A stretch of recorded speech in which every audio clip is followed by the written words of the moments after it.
bien sûr, personne n'aura oublié Papa et Maman sont morts aux éditions du Seuil en 91.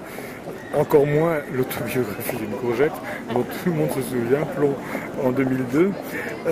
Alors, vous êtes également ici, vous accompagnez deux auteurs qu'on a également reçus dans le cadre de ce salon de 2012. Bernadette Pegassou-Cambra, qui a écrit ce superbe livre qui compte l'histoire de Marie Barthès, la dernière Bagnarde, tout à fait. Bagnarde, qui est morte d'ailleurs durant ce bagne.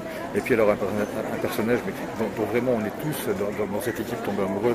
Je parle bien évidemment de la merveilleuse Janine Boissard qu'on a rencontrée tout à l'heure. Mais vous êtes aussi là, surtout pour nous présenter votre nouveau livre. Alors moi, j'ai pas trop l'habitude, et je déteste par ailleurs donner des étiquettes aux gens, mais si je devais vous en donner une, je ne pourrais pas. Vous êtes de ces inclassables. Vous êtes vraiment quelqu'un de complètement atypique.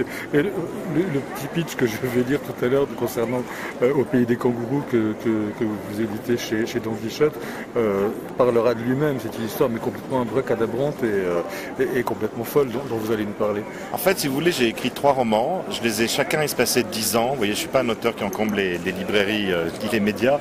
Il y a plein de raisons à ça, évidemment. Mais surtout, j'ai une particularité d'une certaine manière. J'écris comme un enfant de 9 ans et j'ai toujours écrit comme ça. C'est pas un procédé.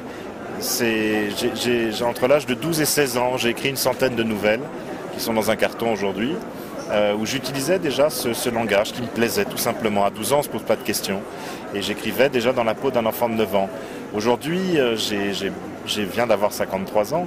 Je me rends compte à quel point ce langage à la fois imagé, extrêmement poétique, peut dédramatiser les situations. Quand vous écoutez un enfant parler ou quand vous lisez un livre qui fait parler un enfant de 9 ans, vous avez l'impression de les voir, les scènes. C'est très imagé. C'est comme un film qui se déroulerait sous vos yeux. Et j'aime beaucoup ça parce que ça parle aux gens. En plus, j'évoque toujours des thèmes assez graves, la maladie, la mort, l'absence, le délitement familial. Et je trouve que raconté par la voix d'un enfant, on arrive à en sourire. Et très souvent dans la vie, au fond, on a peur de choses qu'on ignore, qu'on ne connaît pas bien. Et la langue de l'enfance, justement, amène à faire comprendre certaines choses. J'avais choisi pour mon premier roman, Papa et Maman sont morts, je me disais, au fond, finalement, dans la vie, on choisit ses amis, on choisit pas sa famille. Et si c'était le contraire, tiens, et si 2 enfants dont les parents venaient de mourir décidaient de se trouver et de choisir eux-mêmes un nouveau père et une nouvelle mère. Et c'est ce qu'ils vont faire.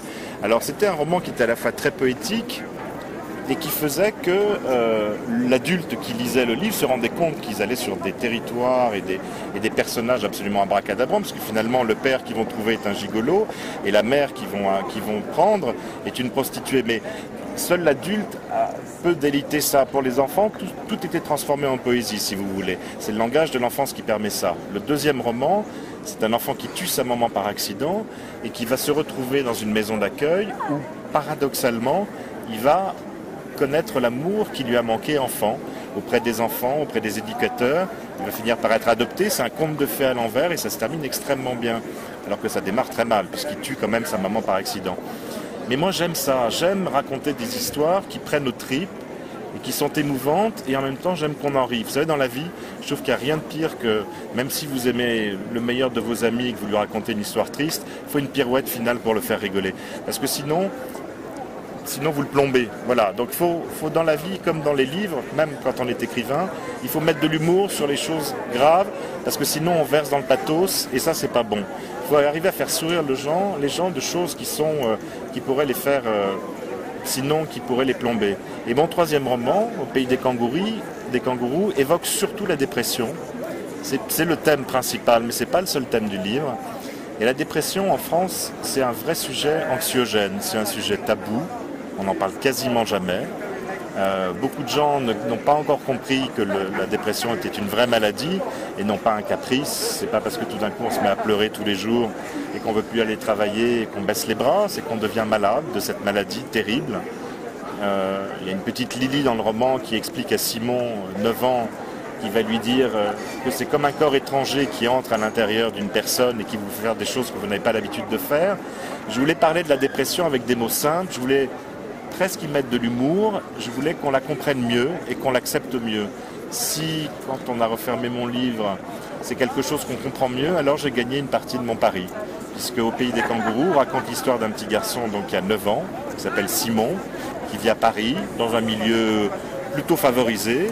Son papa est nègre, il écrit pour les autres, il n'a pas d'ambition littéraire, il est ce qu'on appelle un papa poule, il a beaucoup de temps à donner à son fils, c'est ce qu'il aime. Il aime jouer avec son fils, il a des jeux pas possibles, ils ont des codes entre eux. La maman n'est pas beaucoup là, elle est absente, elle voyage beaucoup en Australie, d'où en partie le titre Au pays des kangourous. Elle forme des équipes pour une grosse société et elle est très souvent absente. Et quand le père va tomber malade, quand il va devenir dépressif, la mère ne va pas revenir. Le père va être hospitalisé et l'enfant va être recueilli par une grand-mère, la mère de son père, une grand-mère fantasque qui fait tourner les tables, qui adore danser, qui adore ses copines que l'enfant appelle les sorcières, qui va recueillir Simon chez elle. Et elle va à la fois l'aimer, le protéger. Elle a du mal à lui expliquer ce dont souffre son père. Elle va d'abord lui faire croire que c'est une grippe. Mais Simon, il est comme beaucoup de petits garçons de son âge, il veut comprendre. Il a plein de questions dans sa tête. Il aime son père, il adore son père. Même sa maman qui lui apporte pas beaucoup d'affection quand elle est à la maison. Il déteste pas sa mère. Il voudrait se faire aimer par sa mère aussi. C'est un enfant, comme on les aime, curieux, de nature, etc. Et il va vouloir comprendre. Et dans les hôpitaux où il va voir son papa, il se trouve que malheureusement, les enfants n'ont pas le droit d'entrer dans les chambres des patients, dans les hôpitaux psychiatriques. Ils ne peuvent rencontrer au fond la famille que dans des parcs ou des salles attenantes à ce type de maladie. Il va rencontrer une petite fille étrange qui s'appelle Lily, qu'il ne verra que dans les hôpitaux où est hospitalisé son père. C'est une petite fille qui est prise de passion pour les malades, qui a l'âge de Simon et qui est autiste et qui est une enfant avec une intelligence très aiguë, très prononcée et qui va expliquer à Simon ce dont souffre son père. Et surtout, Simon va comprendre que cette petite Lily fait tout pour soigner son père et aider son père à sa manière. Elle a une manière particulière, il ne faut pas trop en dire, mais voilà, c'est probablement en partie Lily qui va guérir le père de Simon. Et Simon va naviguer dans cet univers étrange des hôpitaux psychiatriques avec Lily. À la fois en un an va mûrir comme probablement aucun petit garçon de son âge ne le fera. Il est un enfant unique aussi, c'est très important. Les enfants uniques, vous savez, adorent s'inventer des jeux pour jouer avec eux-mêmes. Moi, j'ai eu la chance d'avoir 2 sœurs, mais j'avais plein de copains qui étaient enfants uniques et j'étais complètement épaté par les jeux. Ils ont des jeux incroyables avec lesquels ils inventent complètement. Et Simon, lui, a un don. Il invente ses rêves. C'est-à-dire qu'il les convoque littéralement. Il lui suffit simplement de fermer les yeux. Il peut être chez lui, sur son lit, il peut être dehors, à l'école, contre un mur. Il ferme les yeux, il convoque ses propres rêves. Et ce sont des rêves qui sont à la fois un peu psychanalytiques, très oniriques, et qui sont pour moi la partie adulte de Simon. Et on comprend que Simon grandit à travers l'histoire, va mûrir. Je ne vous raconterai évidemment pas la fin. Et je vous dirai simplement qu'il y a un sacré coup de théâtre à un moment donné, une vérité qu'on n'aurait pas pu deviner et qui va expliquer un peu mieux toute l'histoire du livre. Alors une histoire finalement sur fond de dépression, le mal du siècle, mais malgré tout pleine d'optimisme, d'espoir et avec énormément de poésie, puis cette sorte de légèreté de l'enfance. C'est très important ce que vous venez de dire, absolument, parce que quand je vous disais au début que la dépression n'est pas le seul thème, je voulais parler beaucoup d'entraide aussi, beaucoup d'humanité, parce que contrairement à ce qu'on peut penser, dans les hôpitaux psychiatriques, il se passe des choses très belles, peut-être plus belles qu'à l'extérieur des hôpitaux, j'ai envie de dire, une entraide, une humanité qu'on ne soupçonne pas. Et j'avais surtout envie d'une légèreté. Vous savez, quand vous parlez d'un sujet pareil, c'est seulement grâce au langage de l'enfant qu'on peut se permettre ça. C'est-à-dire, comment raconter une histoire aussi grave en faisant sourire les gens. On peut même en rire par moments. Je pense que c'est vrai que c'est un roman qui est quand même très personnel, peut-être le plus autobiographique des 3. Un journal a dit il n'y a pas très longtemps que j'ai voulu y mettre toutes mes tripes. C'est probablement vrai. Mais je voulais que tout ça reste quand même une comédie, quelque chose de léger, malgré le sujet, et qui était peut-être la chose la plus difficile à faire au fond, parce que sur un thème pareil, comment rester léger, comment rester sur un fil à la fois sensible, tendre, et de montrer toute cette humanité et cette entraide dont on manque un peu cruellement dans notre société aujourd'hui, je trouve.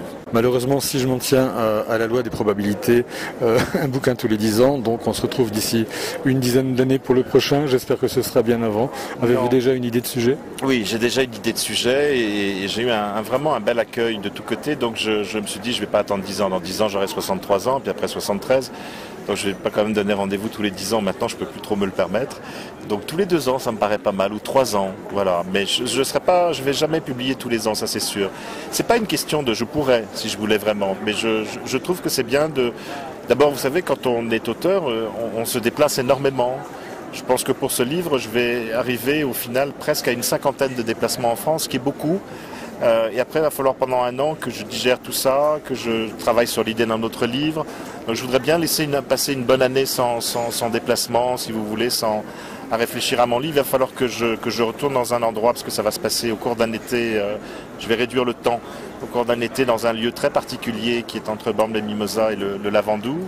Et il va falloir que je retourne là. J'ai quelques petites enquêtes à faire, quelques précisions à voir. Il y aura une histoire de jumeaux, il va falloir que j'enquête sur la jumelléité.